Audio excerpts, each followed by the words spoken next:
Hi, good afternoon, Optavians. Welcome to Medifast Mondays. My name is Donna. I'm an independent Optavia coach, and I'm here to share with you some of my favorite lean and green and fueling hacks. So anyway, I had a request to do some things with chocolate chip pancakes, so that's what I'm going to do for you today.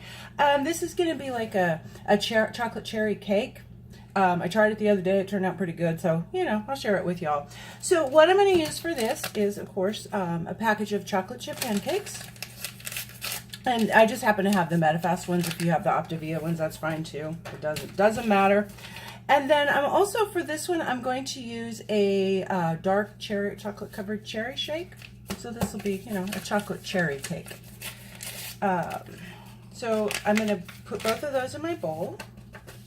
And then to that, I'm going to add a 1/4 teaspoon of baking powder. Make sure you use baking powder, not baking soda. Okay, 1/4 teaspoon. And this is going to be 2 fuelings. And then I'm going to mix that with a 1/4 cup of water. I'll start with a 1/4 cup. And these, I'm just going to stick this in the microwave. I'm not going to turn on the air fryer for this. It cooked up pretty good in the microwave. Actually, let me stir that up real quick and get that baking powder incorporated before I add the water. So hope everyone's having a great week so far. I know it's only Monday, but it'll be a good week.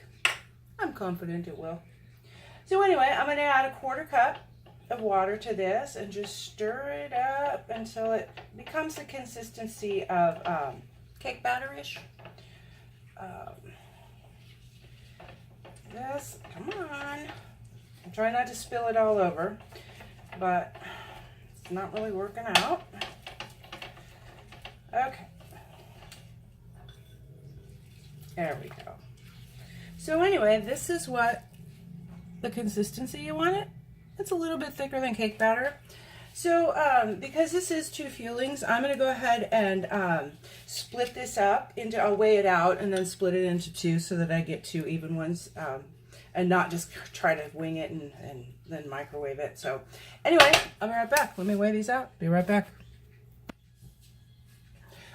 Okay, so I've got these weighed out and divided up. What I did, I just used the trays for the buttermilk biscuits because typically when I do the buttermilk biscuits, I make like waffles out of them, so I don't use the trays, and I've got a ton of these trays. So anyway, I divided it into 2. The total weight was 117 grams, so each of these is about 58 grams. Well, my scale is not sensitive enough to weigh it like in like points on the gram, so it's either 57 or 58. Anyway, they're even. So I'm going to put each of these in the microwave individually, and I'm going to put them in for 1 minute each. No longer than a minute, they'll be overcooked. So I'll be right back. Let me start one.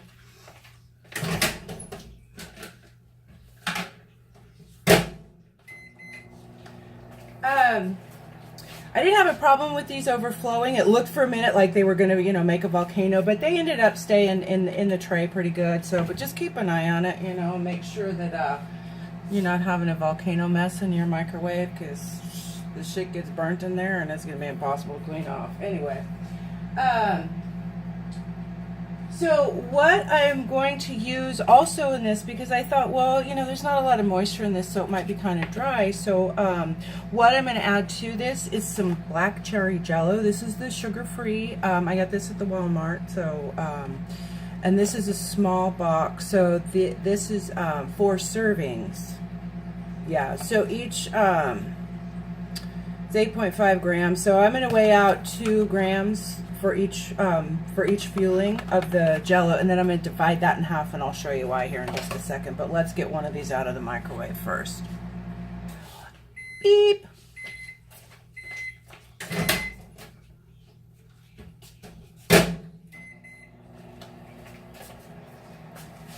So that's how they come out. They cook kind of like a brownie.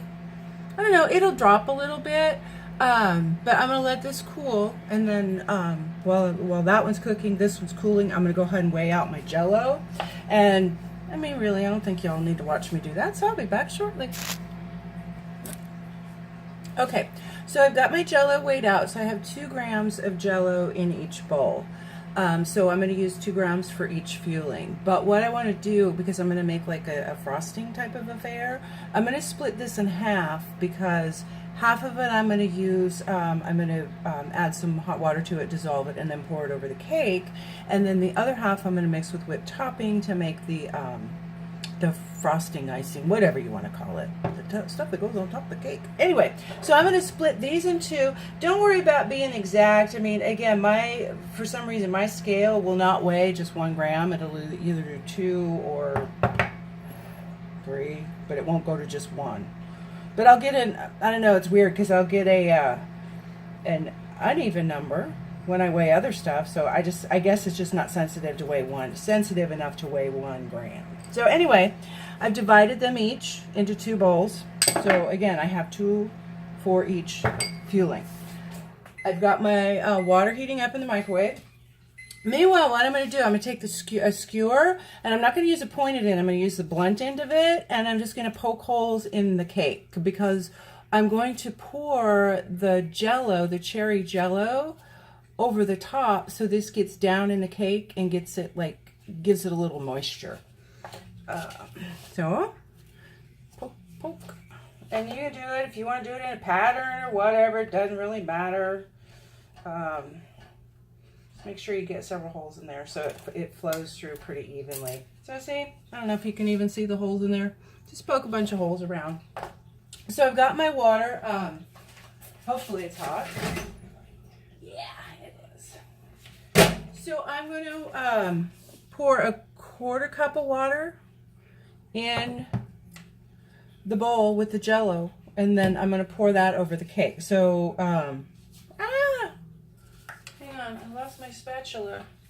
Crap. Oh, there it is, in the sink where I stuck it. Okay. Yeesh.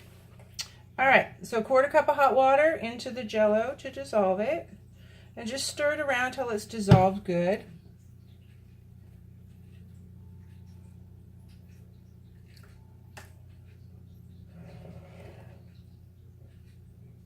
I used the smallest bowl I could find, you know. It's like, dang, Donna, could you get a smaller one?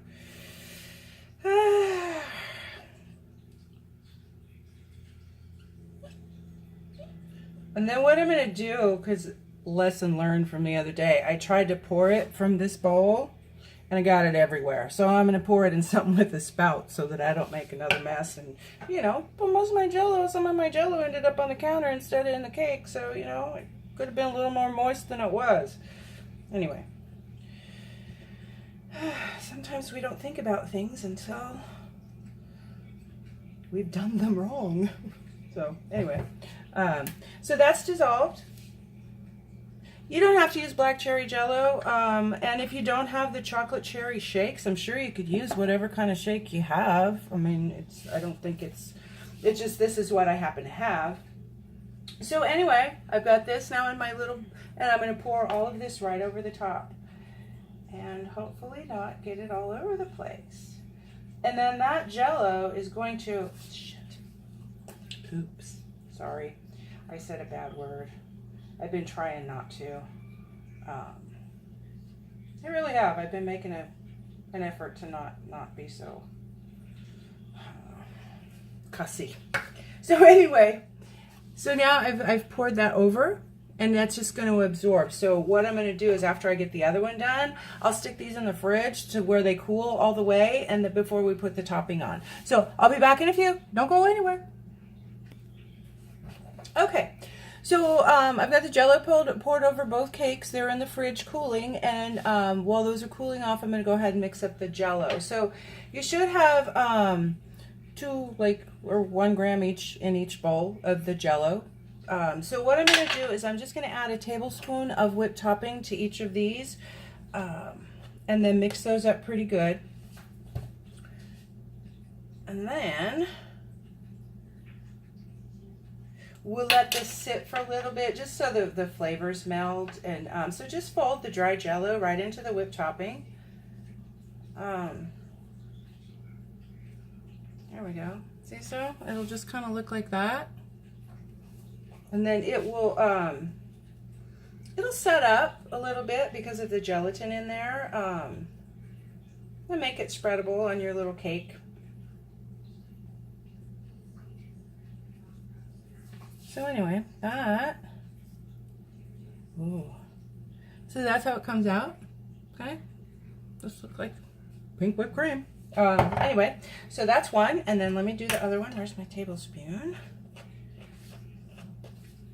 And then a little much there. There we go. And then I will, once the cakes are good and cool, we'll go ahead and top them. And it came out of the little tray pretty easily too. I just ran a knife around it and it popped right out. So, I mean, you don't have to take it out of the tray. You could just put it like right on top. But I kind of turned it upside down and on a plate and, you know, made it a little fancier. I don't know, which you don't have to do. I don't, you know, it's up to you. But again, whatever flavor shake you have, I mean, you could do, if you have strawberry shake, you could do like a chocolate covered strawberry and use some strawberry jello or, you know, whatever you have, I'm sure you could use. There we go. So there's the other one. So I'll be back in a few and we'll finish this up. Okie dokie. I'm back. So anyway, I have taken the little cake out of the tray. This is what it looks like. You can see the moisture. I don't know if you can see. You probably can. You can see the moisture in there. That's from the jello, so it's a little more moist than it would be otherwise, because this, I think, would have been kind of dry without the jello in it. So anyway, whipped topping. I'm just going to put this right on the top of it.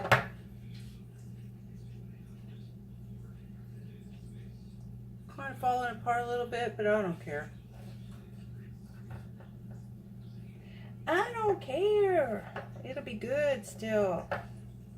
Okay, so we'll just put the little frosting on there. If you wanted to use some extra condiment, you could, and you know, add a little more whipped topping if you wanted to. But you know, it's up to you on how many condiments you have left for the day, or if you're using it as a healthy fat. I mean, whichever. But again, if you need help with that, just talk to your coach. They can help you. If you don't have a coach, give me a holler. I can help you. You know, otherwise I don't. You know, whatever. So. There's a little bit of crumbs in the bottom, and we don't like to waste Optavia food, so I'm just going to put this right on top, make it a little more fancy. Like a little crummy thing on there. Oops. Kind of going down the sides. And so anyway, and if you wanted to, you could put a little Lawn Farms chocolate syrup on that. Just drizzle a little on there. I mean, I think it'd be pretty good. I'm not going to. Because I'm going to eat this later. I don't know if I told you earlier or not, but today's my son's birthday, so, you know, this will be the birthday cake that I eat. So anyway, that's how it turns out. It's actually pretty good. So, again, chocolate chip pancakes and dark chocolate covered cherry shake cake. So, I'm not quite sure what I'll call this, but I'll come up with something. Anyway, I'll see you guys in a little bit. I'll do one more thing, and then we'll call it a day. Until next week. I'll talk to you in a few. Bye.